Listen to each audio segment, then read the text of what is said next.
Kalau itu kita buat singkat ya. Kalau boleh tambahin 2 tapi singkat. 2 singkat. 2 tapi singkat. Singkat. Jadi gini, saya ulangi nih. Ini, there is, Bang, tidak ada pertanyaan bodoh, tidak ada pertanyaan salah, yang ada pertanyaan panjang. Oke. Langsung Bikin pendek ya. Oke. Kalau pendek sih ya. To the point, kita ambil dari sisi sini dulu. Satu. Silakan Mas baju kotak-kotak naik, langsung cepat. Sekarang di sini. Turun dulu semuanya. Turun dulu, turun. Mohon turun. Satu. Banyak juga biru, silakan langsung naik ke atas. Langsung ya. Tolong disampaikan pertanyaannya dengan singkat dan padat. Silakan. Sudah waktunya Pak Samuel. Sudah waktunya Pak Samuel. Lampu sudah ada ya? Sudah ada.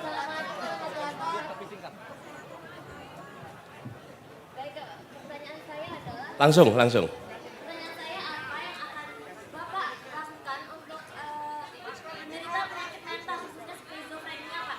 Karena bagaimana yang kita lihat yang dilakukan pemerintah hanya memasukkan mereka ke rumah sakit jiwa dan memberikan mereka obat. Sementara dan mereka butuh pendamping caregiver karena jika tidak didampingi mereka bisa di luar tinggal Bapak.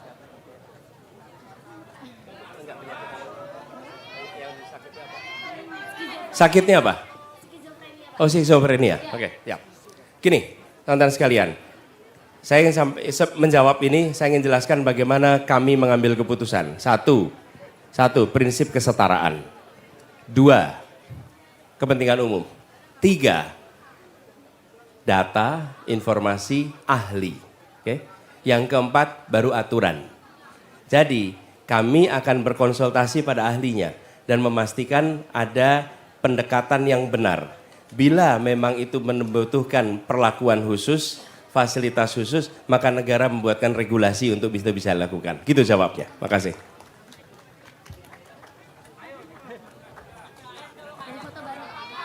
Pertanyaan kedua, silakan.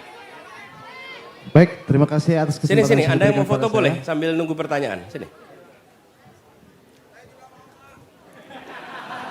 Boleh. Jadi pertanyaan saya adalah apa yang akan Bapak lakukan dengan IKN jika kita melihat saat ini tuh IKN itu sudah dalam masa pembangunan, itu Pak. Jadi apa yang akan Bapak lakukan dengan IKN itu? Apakah akan dibiarkan begitu saja atau mungkin akan diberikan langkah solutif lain gitu Pak? Terima kasih. Sebelumnya perkenalkan, nama saya Devon Dirgayu Mangopang, saya mahasiswa dari Universitas Widya Gama Mahakam Samarinda. Devon. Devor. Iya Pak. Pak Devor, ini pertanyaan bagus nih pertanyaannya.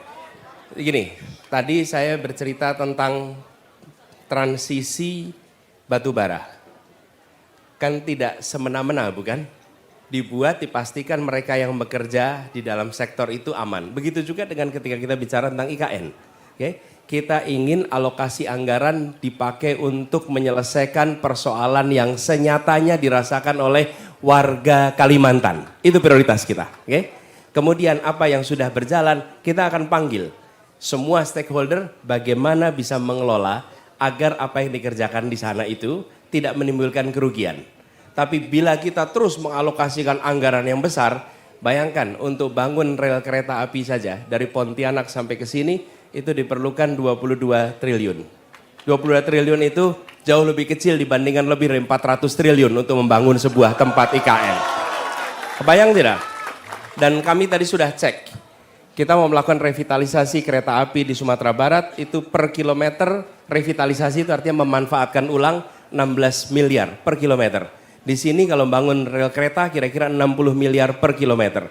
Jadi anggarannya dipakai untuk itu. Tapi untuk yang di Kalimantan kita duduk bersama di IKN supaya ada solusi yang tepat di tempat itu. Gitu ya. Mau interupsi Pak? Bisa diinterupsi Pak? Pertanyaan saya tadi, IKN ini bakalan diapain Pak? Gitu. Itu begini, sebagai sebuah wilayah keputusannya di undang-undang. Tapi alokasi anggarannya kita akan atur supaya menyelesaikan masalah Kalimantan, bukan hanya untuk satu tempat di situ. Baik, Ya. terima kasih Bapak. Terima kasih.